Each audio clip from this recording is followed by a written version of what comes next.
Hello friends, this is Sumitra and welcome to TET Manthan. तो आज की इस वीडियो में हम डिस्कस करने वाले हैं जो भी आपका आने वाला सीटेट एग्ज़ाम रहेगा, जुलाई में आने वाला है जो, ठीक है, उसके लिए आपका क्या एग्जामिनेशन पैटर्न रहने वाला है, क्या आपकी स्ट्रेटजी होनी चाहिए एग्ज़ाम की तैयारी करने की, और क्या आपका सिलेबस रहने वाला है। ठीक है, क्योंकि आप लोग सभी जानते हैं कि सब स्टूडेंट्स के लिए सिलेबस सेम रहता है, उसके बावजूद भी एक स्टूडेंट है जो 145 मार्क्स लेकर के आता है, 142 136 मार्क्स लेकर के आता है, और दूसरा स्टूडेंट है जो कहीं ना कहीं जो है कुछ मार्क्स से रह जाता है। तो दोनों में क्या डिफरेंस रहता है? एक एक जो फैक्टर है वो हम मेहनत का ले सकते हैं कि किसी ने कम मेहनत की है, किसी ने ज़्यादा मेहनत की है। लेकिन बहुत सारे स्टूडेंट आपको ये भी तर्क देंगे कि मैम मैंने भी बहुत मेहनत की थी, उसके बावजूद भी मेरा सीटेट जो है वो क्वालिफाई नहीं हो पाया। तो उसमें क्या कमी रह जाती है उसको हम डिस्कस करेंगे।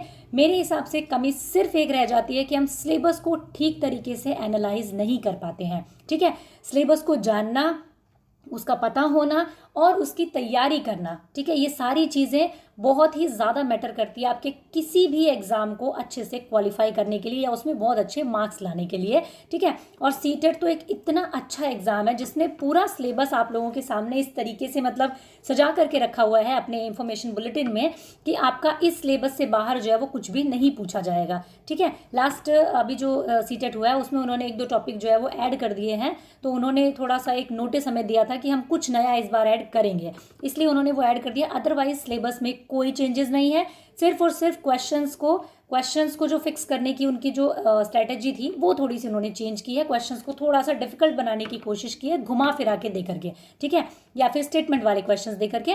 फिर भी हम उसको डिस्कस करेंगे, सिलेबस को डिस्कस करेंगे, और जो सिलेबस का एक बिल्कुल ऑथेंटिक सोर्स है जो सीटेट ने आपको प्रोवाइड करवाया हुआ है वो मैं आप लोगों के साथ में डिस्कस करूंगी, और उसका पूरा पीडीएफ आपको जो है वो टेलीग्राम चैनल पे मिल जाएगा। तो आप अभी तक अगर टेलीग्राम चैनल से नहीं कनेक्ट हैं तो आप प्लीज़ वहाँ पर कनेक्ट हो सकते हैं मेरे साथ में। आपके बाकी जो फ्रेंड्स हैं उनके साथ में भी आप वहाँ पे एक डिस्कशन कर सकते हैं कि आपको कोई भी अगर क्वेरी रहती है मुझसे भी आप पर्सनली पूछ सकते हैं। ठीक है, तो चलिए आपका ज़्यादा वक्त नहीं बर्बाद करते हुए हम लोग स्टार्ट करते हैं कि आपका सिलेबस जो है वो क्या रहने वाला है। तो देखिए, अगर हम बात करें सीटेट का जो आपका इंफॉर्मेशन बुलेटिन है, तो आपका जो इन्फॉर्मेशन बुलेटिन है ये आपको सीटेट ने खुद प्रोवाइड करवाया है, और इसके अंदर आपको ना आपका सिलेबस, ना सिर्फ आपका सिलेबस, बल्कि आपको किस तरीके से पेपर को अटैम्प्ट करना है, क्या आपकी एलिजिबिलिटी होनी चाहिए, कौन सा पेपर कितने मार्क्स का आएगा, किस तरीके से लैंग्वेज को चूज करना है, कौन से लैंग्वेज का कौन सा कोड रहने वाला है, मतलब जितने भी क्वेश्चंस आपके माइंड में सीटेट को लेकर के हो सकते हैं उन सबके आंसर आपको इस इंफॉर्मेशन बुलेटिन में मिलने वाले हैं।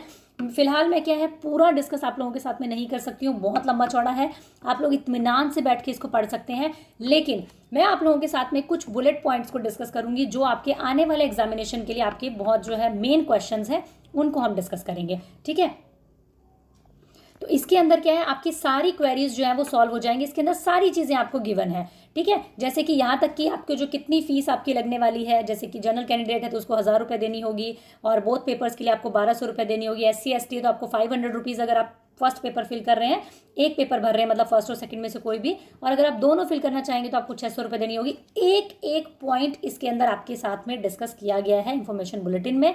अब मैं आप लोगों के साथ में डिस्कस करूंगी कुछ मेन पॉइंट्स, ठीक है, जो कि आप लोगों के लिए बहुत ज़्यादा ज़रूरी है। तो देखिए, आप लोगों का फर्स्ट क्वेश्चन ये रहता है कि मैम आने वाला जो एग्ज़ाम है वो ऑनलाइन होगा या ऑफलाइन होगा। तो देखिए, वो भी क्या होगा, ऑनलाइन होगा, पहले ऑफलाइन हुआ करता था। इस बार एग्ज़ाम किस तरीके से हुआ, आप देखिए कि 16 तारीख को एग्ज़ाम जो है आपका स्टार्ट हुआ था, 16 दिसंबर को, और आपका 13 जनवरी तक एग्ज़ाम चला था। शिफ्ट 1 जो है आपकी 9:30 बजे से लेकर के 12 बजे तक होती है, 2.5 घंटे का क्या रहता है आपका पेपर रहता है, और शिफ्ट 2 जो रहती है आपकी वो 2:30 बजे से लेकर के 5 बजे तक की रहती है, और 2.5 घंटे का आपका सेम आपका क्या रहता है, एग्जाम रहता है। तो ये हो गई आपकी एग्जामिनेशन मोड की बात कि किस तरीके से आपका एग्जाम जो है वो कंडक्ट करवाया जाएगा इस बार भी। इसके अलावा आपका सबसे बड़ा क्वेश्चन ये रहता है कि मैम मैं पेपर 1 कब फिल करूं, पेपर 2 में कब फिल करूं। तो देखिए, यहाँ पर आपको साफ साफ लिखा हुआ है paper 1 I will be for a person, ठीक है, paper 1 will be for a person who intend to be a teacher for class 1 to 5। जिसको क्लास 1 to 5 के लिए टीचर बनना होता है वो पेपर 1 देते हैं। यहाँ पे कुछ चीज़ें और भी हैं, जैसे कि अगर आप लोगों ने जैसे कि JBT किया है, DLED किया है, तो आपके लिए क्या है, पेपर 1 के ऑप्शन खुला रहता है। ठीक है, तो आपको क्या करना चाहिए, पेपर 1 देना चाहिए, क्योंकि आप आगे KVS के लिए DSSS के लिए सिर्फ और सिर्फ पेपर 1 के लिए एलिजिबल होते हैं। जो BEd वाले स्टूडेंट होते हैं वो पेपर 1 और पेपर 2 दोनों यहाँ पे दे सकते हैं, उनके लिए कोई भी वो नहीं है कि आप लोगों को एक ही पेपर देना है, ठीक है। तो पेपर 1 पेपर 2 आप दोनों दे सकते हैं। तो यहाँ पर क्या है, पेपर 2 किन लोगों के लिए होता है, जो कि आपका 6th क्लास से लेकर के 8th क्लास के टीचर बनना चाहते हैं, उनके लिए होता है। अगर हम बात करें पेपर 1 जो कि 1st to 5th के लिए होता है, प्राइमरी क्लास के लिए, उसके लिए अगर हम बात करें कि कैसा सिलेबस रहता है, क्या रहता है, तो आप देख सकते हैं इन्फॉर्मेशन बुलेटिन में यहाँ पे ये सीटेट का दिया हुआ है, कोई कहीं से किसी ने बनाया नहीं है, उन्होंने खुद आपको ये दिया है। चाइल्ड डेवलपमेंट एंड पेडागोजी आती है आपकी, 30 मार्क्स की आती है, 30 क्वेश्चन होते हैं आपके और 30 ही मार्क्स की आती है आपकी, ठीक है। 1 मार्क्स का 1 क्वेश्चन होता है आपका। फिर उसके बाद में लैंग्वेज 1 और लैंग्वेज 2 दोनों कंपलसरी है। एक लैंग्वेज 1 लेनी होती है आपको, लैंग्वेज 2 लेनी होती है दूसरी। लैंग्वेज की वीडियो आप चैनल पर चेक कर सकते हैं, सबसे ज़्यादा देखी जाने वाली वीडियो है मेरी, जो कि मैंने लैंग्वेज के ऊपर आपकी सारी कन्फ्यूजन्स को क्लियर किया है कि कौन सी लैंग्वेज आपको चूज करनी चाहिए और किस तरीके से उसको जो है अटेम्प्ट करना चाहिए और किस तरीके से उसके आंसर की को मैच करना चाहिए, ठीक है। तो लैंग्वेज 1 और लैंग्वेज 2 दोनों के 30 क्वेश्चंस आपसे पूछे जाते हैं। इसमें आपको एक चीज़ ध्यान रखनी है कि चाइल्ड डेवलपमेंट के जो 30 क्वेश्चंस है उसमें से आपको क्या है 30 की 30 नंबर की आपकी चाइल्ड डेवलपमेंट पूछी जाती है, ठीक है। लेकिन जो लैंग्वेज वाला पोर्शन है, लैंग्वेज 1 जो है आपका और लैंग्वेज 2 है, उसमें आपका क्या है 15 मार्क्स का आपका क्या होता है पैसेज आता है, कॉम्प्रीहेंशन पैसेज आता है, और 15 मार्क्स की आपके क्या है पेडागोजी पूछी जाती है, कंप्लीट पेडागोजी पूछी जाती है कि भाई लर्निंग क्या है, लर्निंग एक्विजिशन क्या है, लर्निंग का एनवायरनमेंट कैसा होना चाहिए, प्रिंसिपल्स कौन से होते हैं, टीचिंग के मैगजीम्स कौन से होते हैं, ये सारी चीज़ें आपसे पूछी जाती है। छोटी छोटी टर्म से क्वेश्चन निकलते हैं आपके, ठीक है। इसी तरीके से सेकेंड लैंग्वेज जो होती है, जो चाहे आपकी हिंदी हो, इंग्लिश हो, उर्दू हो, मराठी हो, कुछ भी हो, उसमें भी सेम चीज़ रहती है।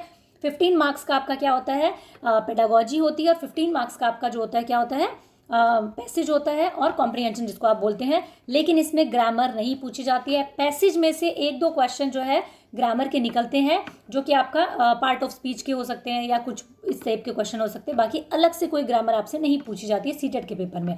इसके अलावा अगर हम बात करें 30 नंबर का आपसे मैथ्स पूछा जाता है पेपर 1 के लिए, ठीक है। पेपर 1 जो 1st to 5th की प्रिपरेशन कर रहे हैं उनसे 30 नंबर का मैथ्स पूछा जाता है, और इसमें भी आपका क्या होता है 15 नंबर की पेडागोजी होती है और 15 नंबर का आपका कंटेंट पार्ट पूछा जाता है। और उस कंटेंट पार्ट में 1st to 5th क्लास की एनसीईआरटी से आपका सिलेबस जो है वो पूछा जाता है, वो भी यहाँ पे मेंशन किया हुआ है, मैं आप लोगों को दिखाऊंगी। इसके अलावा एनवायरमेंटल स्टडी जिसको हम ईवीएस कहते हैं, पर्यावरण अध्ययन कहते हैं, उसका भी आपका 30 मार्क्स का पेपर होता है। 30 मार्क्स का मतलब पार्ट होता है, और उसमें भी आपसे 15 नंबर का जो है वो कंटेंट पूछा जाता है एनसीईआरटी में से, और 15 मार्क्स की आपकी क्या होती है प्योर पेडागोजी पूछी जाती है आपसे कि ईवीएस को आप किस तरीके से पढ़ाएंगे स्टूडेंट्स को, क्या आपकी अप्रोच होगी ईवीएस को पढ़ाने के लिए। तो टोटल देखा जाए तो क्या होता है आपका 150 मार्क्स का आपका पेपर होता है टोटल आपका, ठीक है। 150 नंबर का पेपर होता है, 150 नंबर के क्वेश्चन आते हैं, 150 आपको मार्क्स मिलते हैं, 1 क्वेश्चन फॉर मतलब 1 मार्क्स फॉर 1 क्वेश्चन। कोई भी नेगेटिव मार्क्स जो है वो सीटेट में अभी तक नहीं है, ठीक है। हर साल ये अफवाह उड़ाई जाती है कि इस साल नेगेटिव मार्किंग स्टार्ट हो जाएगी, पर अभी तक तो हुई नहीं है, ठीक है। नेचर और स्टैंडर्ड ऑफ क्वेश्चंस की अगर हम बात करें तो क्या होता है, देखिए नेचर और स्टैंडर्ड ऑफ क्वेश्चंस यहाँ पे साफ साफ मेंशन किया हुआ है। देखिए कहीं से भी आपको कोई भी मतलब भ्रम में पड़ने की जरूरत है ही नहीं बिल्कुल भी कि नेचर ऑफ क्वेश्चंस जो आपका क्या होता है। देखो the test item on child development and pedagogy will focus on education psychology of teaching and learning relevant to the age group of 6 to 11, ठीक है। 6 to 11 मतलब 6 से लेके 11 साल के बच्चे की जो पेडागोजी होती है, 1st से 5th क्लास में जो बच्चे होते हैं उसके बारे में आपसे क्वेश्चंस पूछे जाते हैं। They will focus on understanding the characteristics and need of diverse learning, ठीक है। उसके अलावा आपसे क्वेश्चन पूछा जाता है इंटरेक्शन विद लर्निंग और attribute and quality of a good facilitator of a learning, यानी कि बच्चे की लर्निंग से रिलेटेड, उसकी पेडागोजी से रिलेटेड आपसे सारे क्वेश्चंस पूछे जाते हैं सीडीपी में, ठीक है। The test item in language 1 will focus on the proficiencies related to the medium of instructions, ठीक है। फर्स्ट लैंग्वेज जैसे कि आपने हिंदी लिया, इंग्लिश लिया, जो भी लिया, तो वो आपसे ये जांचने की कोशिश की जाती है कि आपकी लैंग्वेज में प्रोफिशिएंसी कैसी है। सेकेंड लैंग्वेज में फोकस किया जाता है कि जो लैंग्वेज के एलिमेंट्स हैं उनके बारे में आपको कितना पता है, कॉम्प्रीहेंशन एबिलिटी कितनी है आपकी, ठीक है। तो ये पूछा जाता है आपसे। लैंग्वेज 2 यहाँ पे क्या बोला गया, एक चीज और आप देख सकते हैं, language 2 will be a language other than language 1, ठीक है। यहाँ पे आपको याद रखना है, बहुत सारे क्वेश्चंस होते हैं बच्चों को इस चीज़ को लेकर के कि मैम मैं लैंग्वेज 1 और लैंग्वेज 2 क्या दोनों एक ही चूज कर लूँ, मतलब लैंग्वेज 1 में भी इंग्लिश ले लूँ, लैंग्वेज 2 में भी इंग्लिश ले लूँ। जी नहीं, लैंग्वेज 1 अलग होनी चाहिए आपकी, लैंग्वेज 2 आपकी अलग होनी चाहिए, ठीक है।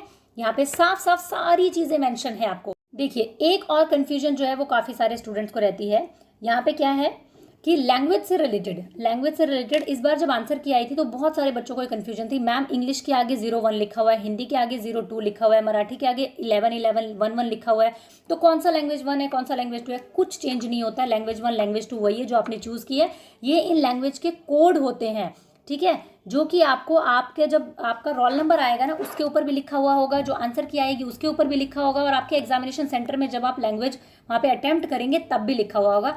ये सारी बातें चलो हम बाद में डिस्कस कर लेंगे, अभी से कोई ज़रूरी नहीं है। देखो यहाँ पे एक चीज़ ध्यान देने वाली है, मैथ्स और एनवायरमेंट के लिए इन्होंने क्या बोला है कि ये फोकस करेंगे कॉन्सेप्ट पे, प्रॉब्लम सॉल्विंग एबिलिटीज़ पे, और जो सिलेबस होगा वो कहाँ से आएगा? 1st to 5th की NCERT से आएगा। इसी तरीके से जो आपका EVS का सिलेबस है वो कहाँ से आएगा? 1st to 5th की NCERT से पूछा जाएगा। फिर भी इन्होंने कहा है कि थोड़ा बहुत लेवल उसका हम अप कर सकते हैं, लेकिन सारा का सारा सिलेबस आपसे कहाँ से पूछा जाएगा? 1st to 5th की NCERT से पूछा जाएगा। पेपर 1 वालों के लिए क्लियर इंस्ट्रक्शंस है, कहीं भटकने की ज़रूरत नहीं है, सिर्फ और सिर्फ आपको NCERT पढ़नी है। वो आप कहाँ से पढ़ेंगे? टेट मंथन से पढ़ सकते हैं आराम से। सारी की सारी NCERT आप लोगों के साथ में डिस्कस की हुई है, स्मॉल जो है नोट्स बना करके आप लोगों के साथ में डिस्कस की हुई है मैंने पूरी की पूरी, ठीक है। इसके अलावा अगर हम बात करें, ये सारी चीज़ें आपको क्लियर हो गई हैं। इसके अलावा अगर हम सेकंड पेपर की बात करें तो सेकंड पेपर यहाँ पे लिखा गया है बाकायदा कि सेकंड पेपर जो है वो किस लिए होता है? सेकंड आपका 6th क्लास से लेके 8th क्लास तक जो टीचर बनना चाहते हैं उनके लिए सेकंड पेपर होता है, जिसको हम पेपर 2 बोलते हैं। सेम सिलेबस है, बस यहाँ पे क्या है, 30 मार्क्स की आपकी child development and pedagogy, language ये वाली दोनों जो है ये कॉमन रहते हैं आपके 90 मार्क्स पेपर 1 और पेपर 2 दोनों में। यहाँ पे चेंज कहाँ पे आता है? चेंज यहाँ पे आता है कि जो पेपर 2 देने वाले हैं उनके लिए यहाँ पे 2 ऑप्शन होते हैं, या तो आप मैथ्स और साइंस के बैकग्राउंड से हैं तो आपको यहाँ पे मैथ और साइंस चूज करना होता है, जो कि 60 मार्क्स का आपसे पूछा जाएगा, मैथ और साइंस आपसे पूछा जाएगा, ठीक है। इसके अलावा अगर आपने सोशल स्टडी लिया हुआ है, यानी कि आपका SST बैकग्राउंड से है, तो आपसे 60 मार्क्स का क्या पूछा जाएगा?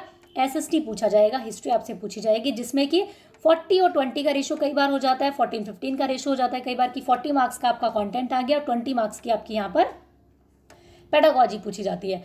यहाँ पर भी आपको क्लियर इंस्ट्रक्शंस गिवन है कि आपका जो सिलेबस है वो कहाँ से पूछा जाएगा आपसे, तो यहाँ पे भी आपको क्लियर इंस्ट्रक्शंस दिए हुए हैं कि 6th से लेकर के 8th क्लास की NCERT से आपका सारा सिलेबस जो है वो कवर किया जाएगा। पेपर आपका बनेगा 6th से लेकर के 8th क्लास की NCERT से। डिफिकल्ट लेवल जो है थोड़ा सा could be up to the secondary level, but फिर भी कहाँ से लिया जाएगा सारा का सारा? तो बहुत सारे स्टूडेंट कहते हैं मैम SST की तैयारी कहाँ से करें?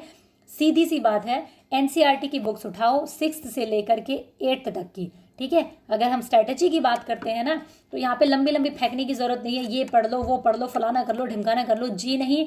सिर्फ और सिर्फ आपको स्ट्रैटेजी के तौर पे मैं ये कहूँगी आपको NCERT को बहुत अच्छे से पढ़ना है, उसको आपको इस तरीके से पढ़ना है कि आपका कंटेंट भी कवर हो जाएगा और उसके अंदर जो टीचिंग के लिए जो टीचर्स के लिए नोट्स बनाए हुए हैं ना NCERT में अलग अलग दिए हुए हैं बॉक्सेस में कि टीचर को ऐसा करना चाहिए, इस टॉपिक को ऐसे पढ़ाना चाहिए, वहाँ से आपकी पेडागोजी भी कंप्लीट हो जाती है। EVS में अगर आप देखेंगे टीचर्स के लिए नोट दिए होते हैं नीचे में कि इस एक्टिविटी को टीचर को इस तरीके से करवाना चाहिए, वहाँ से आपकी पेडागोजी भी आराम से क्लियर हो जाती है, ठीक है। तो आपको क्या करना है, स्ट्रैटेजी के तौर पे मैं सिर्फ 2 ही बातें कहूँगी, NCERT को फॉलो करना है आपको, और इसके अलावा प्रीवियस ईयर पेपर्स को। पहले तो हम ये कहते थे आपसे कि भाई प्रीवियस ईयर पेपर आप लास्ट 5 साल के कर लो, लास्ट 3 साल के कर लो, इस बार तो वो भी ज़रूरत नहीं है। इस बार आपके 16 दिसंबर से लेकर के 13 जनवरी तक लगातार आपके पेपर चले हैं, ठीक है। आप उन सबको उठा लीजिए, इतने सारे पेपर हैं आपके पास में, आप सोच लीजिए उन सब की आंसर की फर्स्ट ऑफ ऑल सबसे पहले यूट्यूब पे मैंने डिस्कस करना स्टार्ट किया था, अलग से एक प्लेलिस्ट बना रखी है आंसर की भी, आप चाहें तो वहाँ से आराम से चेकआउट कर सकते हैं। मुश्किल से 2-3 क्वेश्चंस के आंसर में फ़र्क आया होगा, बाकी सारे आंसर्स बोर्ड से मिलते हुए हैं बिल्कुल, ठीक है। तो आप उसको चेकआउट कर सकते हैं आराम से। और हम लोग इसकी प्रिपरेशन कब से स्टार्ट करेंगे?